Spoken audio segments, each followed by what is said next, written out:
Halo kalian semua, bersama saya lagi Profesor Wei dan eh aku nggak tahu apa yang mengilhamiku untuk membuat series ini, tapi kayaknya series ini tuh bagus juga untuk beberapa hal. Gimana ya?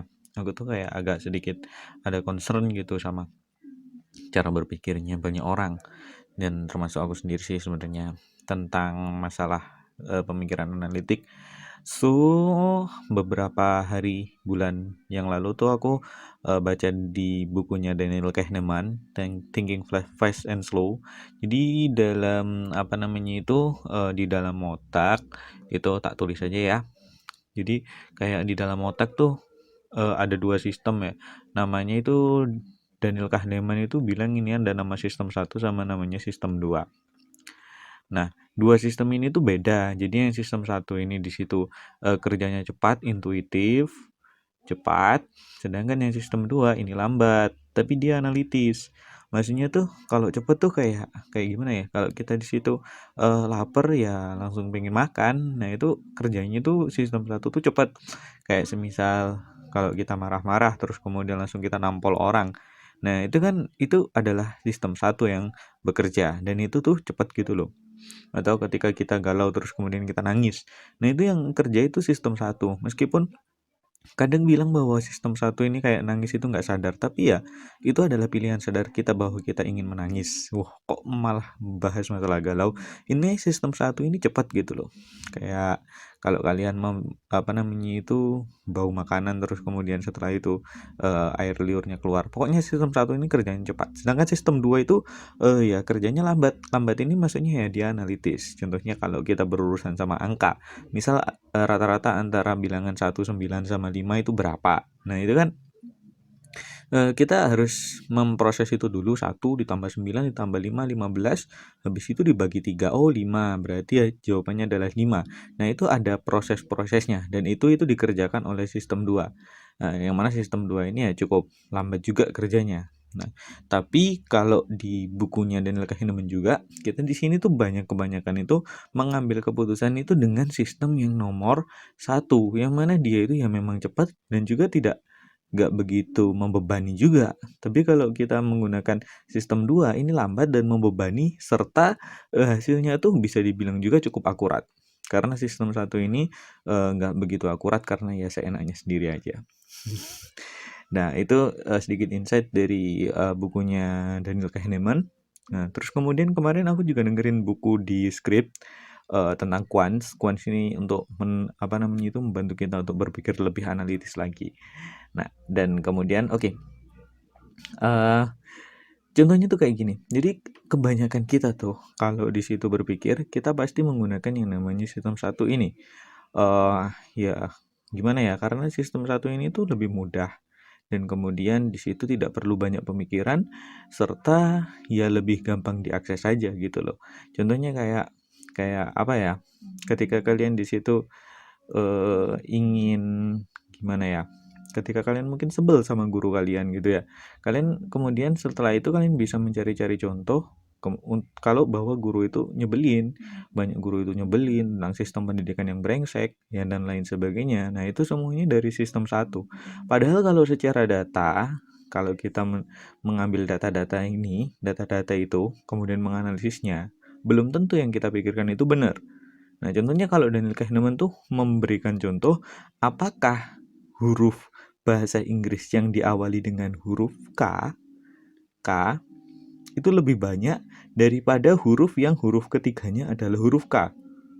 Nah, ini kalau kita pakai sistem satu, kita pasti bisa dengan mudah untuk mengatakan bahwa yang pertama ini lebih banyak. Kenapa?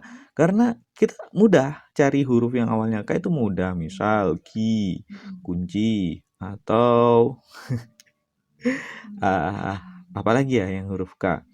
Eh bukan. Eh sial. Kenapa aku juga nggak bisa nyari? Aku kepikirannya cuma ki doang. Kiss. Habis itu eh ya pokoknya banyak lah. Kalau orang Inggris mungkin banyak gini ya. sayang sekali saya orang Indonesia, vocab saya nggak begitu banyak.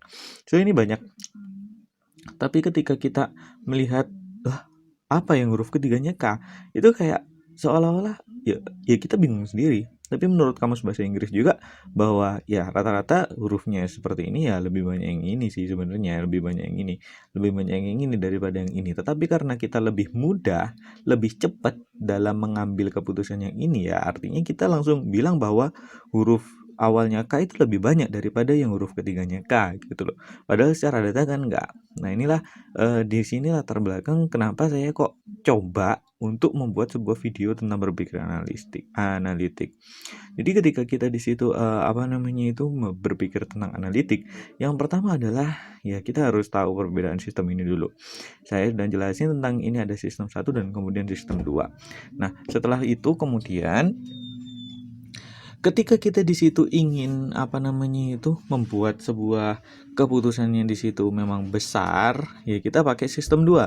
Kenapa kok kita pakai sistem 2? Karena meskipun dia itu kerjanya itu lambat, sistem 2 ini kan lambat, tapi dia itu lebih akurat.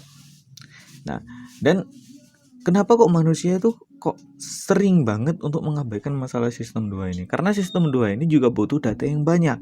Sedangkan sistem 1 yang mengaksesnya ini cepat, dia itu memiliki memori yang ada di dalam tubuh kita, di dalam otak kita. Nah, itu memori-memori bawah sadar ya. Contohnya kayak ini tadi, vocabulary yang itu awalnya adalah huruf K. Nah, tapi kalau sistem 2 dia itu butuh banyak data untuk mengambil keputusan. Nah, inilah kalau kita berpikir dengan menggunakan sistem 2, ini namanya adalah berpikir analitik. Ini namanya adalah pikiran analitik. Analitik. Sedangkan kalau di sistem 1, itu namanya adalah berpikir intuitif. Nah, dua pemikiran ini ya bisa dibilang ya ini adalah cara-cara kita untuk berpikir gitu loh. Dan terkadang orang yang memang dia memiliki banyak vocab, dia bisa memperkirakan dengan cepat, sistem satunya itu bisa memperkirakan dengan cepat, dan bisa dibilang pemikiran intuitifnya itu lebih bekerja daripada pemikiran analitiknya. Banyak dicontohkan dalam bukunya Malcolm Gladwell. Kalian bisa baca di bukunya yang berjudul Blink, atau ya apa gitu, ada embel-embelnya, tapi judul utamanya itu adalah Blink. Dia di situ mengedepankan tentang pemikiran intuitif. Tapi di sini kita akan mencoba untuk berpikir tentang analitik, karena nggak semua data yang kita terima itu benar, dan nggak semua data yang masuk ke dalam otak kita itu ya bisa diverifikasi gitu loh. Maka kita coba untuk berpikir analitik. So, dalam berpikir analitik yang pertama kali kalian harus ambil adalah bagaimana caranya kita di sini adalah untuk mengambil keputusannya. Mengambil keputusan. Jadi awal kalian untuk berpikir analitik adalah jangan mencari data terlebih dahulu ya. Tapi kita di sini perlu bagaimana cara kita keputusan apa yang harus kita ambil. Contohnya kalau kalian di situ mungkin sebagai guru gitu ya. Kan saya profesinya juga sebagai guru. Nah, kemudian kita harus mengambil keputusan tentang bukan penilaian ya, tapi materi apa saja yang perlu kita sampaikan, dan kemudian setelah itu rencananya bagaimana dan menggunakan metode apa. Nah, itu kan kita perlu mengambil keputusan itu. Mengambil keputusan. Nah, baru setelah mengambil keputusan ini bukan mengambil keputusan sih, tapi keputusan apa yang akan kita ambil. Baru ketika kita udah dapat kira-kira keputusan apa yang akan kita ambil, baru kemudian kita mencari datanya. Jadi kita nggak mencari data terlebih dahulu, tapi kita coba untuk reframe atau menentukan kira-kira keputusan apa yang harus kita ambil, apa yang harus kita putuskan, baru kemudian kita mencari datanya. Nah, kalau kita di situ mencari data terlebih dahulu, tapi kita tidak coba untuk mengambil keputusan atau menentukan keputusan apa yang harus kita ambil, ya kita ya akan berputar-putar di Google, dan kemudian setelah itu ya tidak ada keputusan yang diambil karena kita terus-menerus berputar-putar tanpa ada arah gitu. Nah, itu adalah bukan kunci dari berpikir analitis. Yang pertama adalah kita harus menentukan keputusan apa yang harus kita ambil, kemudian setelah itu kita harus mencari data-datanya. Oke. Oke, mungkin untuk berpikir analitis kita sebagai pengantar aja di sini tentang sistem otak dan kemudian setelah itu, apa namanya itu, cara-cara sistem berpikir kita serta contoh-contohnya. Mungkin untuk konten kali ini cukup sekian terlebih dahulu.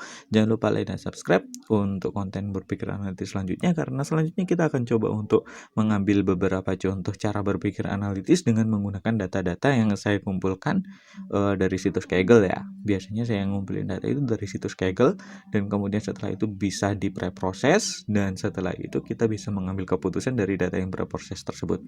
Oke, terima kasih kalian semua sudah mendengarkan dan sampai jumpa.